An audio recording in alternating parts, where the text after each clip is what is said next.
Hello Americans and other friends and subscribers around the world. A couple days ago I did a video and I said we were going to start a new series thing on this new deal about life hacks or life hack. So we're going to start doing, probably put 3 or 4 together on each video and then put it out there.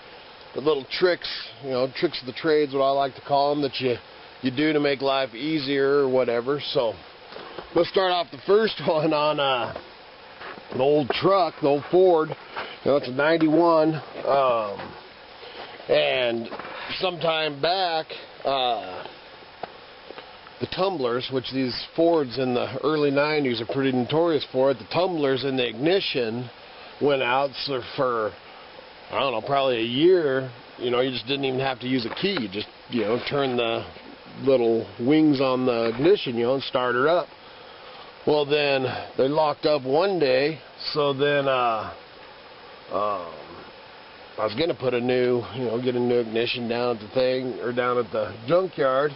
Never got around to it. I started messing around with it, and of course ended up snapping a piece off when I was pulling the ignition.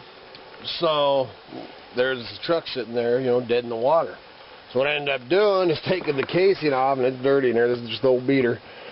I did, and you got this that turns the power on. You hear it turn the power on.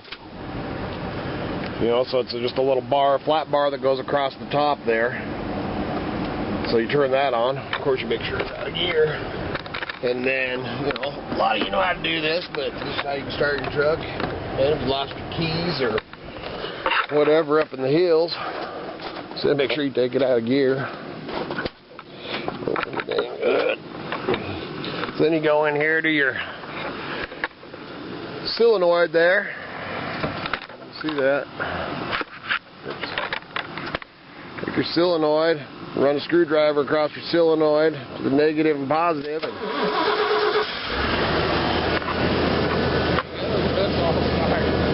there's the first hack a minute to come.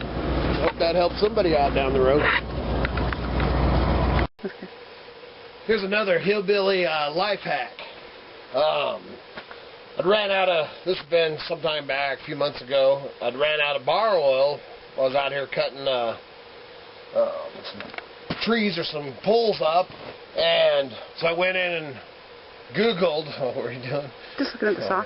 So I went in and Googled, because I was gonna, I knew it was, you could use SAE30, but I didn't have none of that around here either, so I went in to look and Googled to see what else I could use so I didn't have to run off the Homestead. And, and I'd never really gave it all that much thought, but I found a Forest Service site and started reading on using vegetable oil as a bar oil.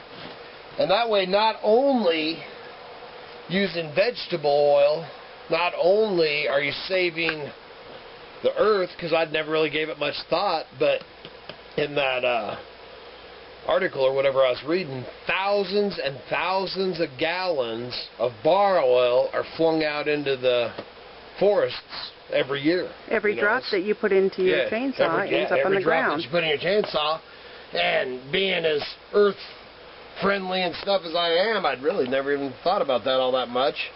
But I have used it for a while now, probably, I don't know, about 3 months, man, and I have not noticed one difference.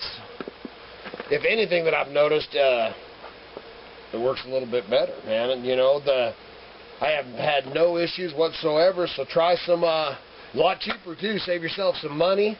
And then if you get lucky enough like me, this was one that Miss Kitty had that it went rancid, so it was just sitting in the cupboard. And it's Western Family brand, so it's a cheap brand. So there you go. There's another hillbilly life hack.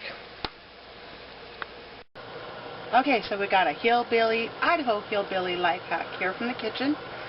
For this, all you need is a cardboard box, and you can actually get these for free.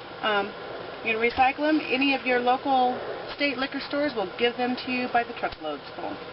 So, and a knife. There's times that you don't want to dirty your dishes, or you don't have paper plates. You got a big group of people.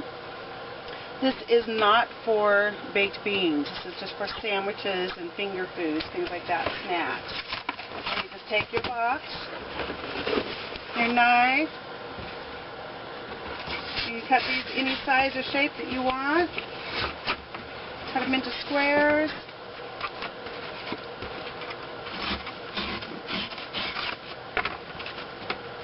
And I use wax sandwich paper. We ended up getting these at an auction for an excellent price.